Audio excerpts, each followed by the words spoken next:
The big local story, right? We got an update with the Osage Nation Casino, but a lot of people said, hey, we already voted that down. How is that even possible? Well, no, not exactly. Missouri voters shot down amending the Missouri Constitution to pave the way for an additional private casino back in the November 2024 elections. So completely different. If you'll remember back in 2021, Osage Nation, which is an Indian nation, they announced that they had purchased land in Lake Ozark with intent to build a casino.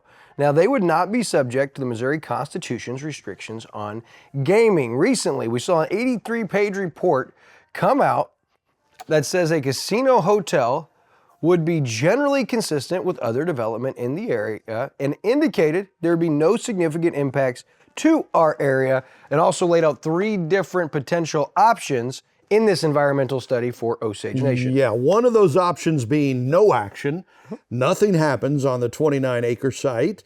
The other 2 options include a full hotel and gaming facility, and the third option would be a hotel without a gaming facility. So those are kind of the 3 options they have on the board. The report details the Osage Nation's preferred plan. This is what they want. This is what they hope happens.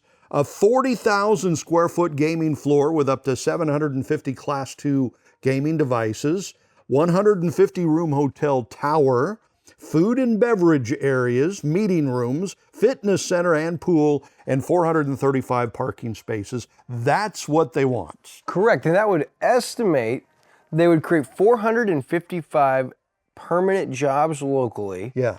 And would generate over $100 million in annual economic output just here locally. And if everything goes well, construction, which will take about 12 to 18 months, projection-wise, could begin as early as this year. Wow. However, if Osage Nation gains all the necessary approvals, construction would begin this year. But in that approvals, they would have to meet with the U.S. Department of Interior through the Bureau of Indian Affairs to approve 2 key factors. First, they've got to place the land into a federal trust, and they'd have to be granted a 2-part determination under federal gaming law, and that determination required by the Indian Gaming Regulatory Act would confirm the casino is in the best interest of the Osage Nation and not harmful to the surrounding community. In addition, Governor Mike Kehoe would have to approve said determination. And so if approval, Osage Nation would operate a Class II gaming license. And that's important because that's not actually like slot machines and blackjack and roulette.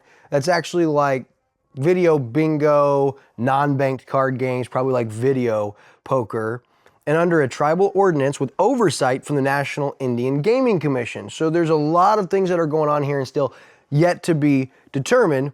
The nation is also, I thought this was interesting here, in Lake Expo's article, they did note that the nation has been working with local officials to coordinate infrastructure and public safety needs such as road improvements and emergency services. Now, I could not confirm that with Lake Ozark Mayor David Ridgely. However, I do know, and previously speaking with Mayor Ridgely, that he has been wide open to this conversation and thinks this would be a great thing if done well. And, you know, then we start talking about the PACs, the payments in lieu of taxes, which will be further down the road. But whether you like it or not, Osage Nation Casino is getting much closer to becoming a reality at Lake of the Ozarks, and seeing that's their preferred method, right? The other 2 would be no action or the hotel with no gaming facility. And Lake Expo actually put out a readers poll, and as of Tuesday morning, 68% of Lake Expo readers were in favor or support of an Osage Nation casino, with only 25% voting against, with 7% saying, yeah, we'd be for the hotel, but not the casino.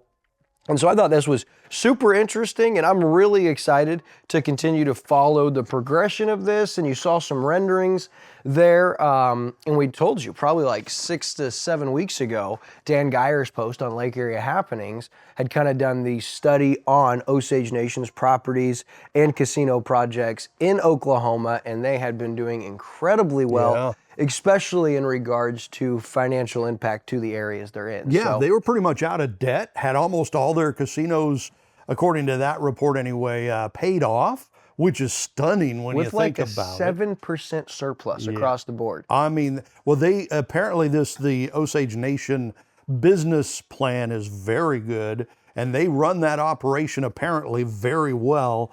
And so when they come in with this plan, they have the money to back it up, and they've got the people to back it up because they've done it before. And it sounds like it would be a lot like their casinos in Oklahoma. If you've ever been to one of their casinos in Oklahoma, like in Durant, or I think they've got one in Oklahoma City, Miami. Yeah, I mean, this is basically what they're talking about. Downstream would probably be something that a lot of people from Lake of the Ozarks know. However, that one has slots and table games.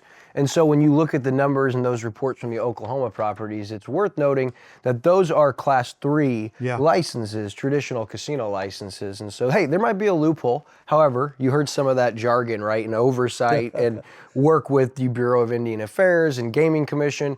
And so there may be loopholes, and there's still uncertainties what video slots and would be allowed with a Class 2 license. So, and when you started out, you said this is not that other casino facility. That one's still not dead either. You know, I mean, look for that with the ones they're trying to change the Missouri Constitution, add a casino on the river. That would be on the Osage River. that's Osage River Gaming. Right. Which had partnership from Valley Sports. And they're still working behind the scenes too to get that casino done, even though it didn't make it on the ballot or didn't be voted up on the ballot the last time. They'll probably get another chance. It'll come back around again. I wouldn't be surprised in 10 years if we don't have both of those casinos here at the lake.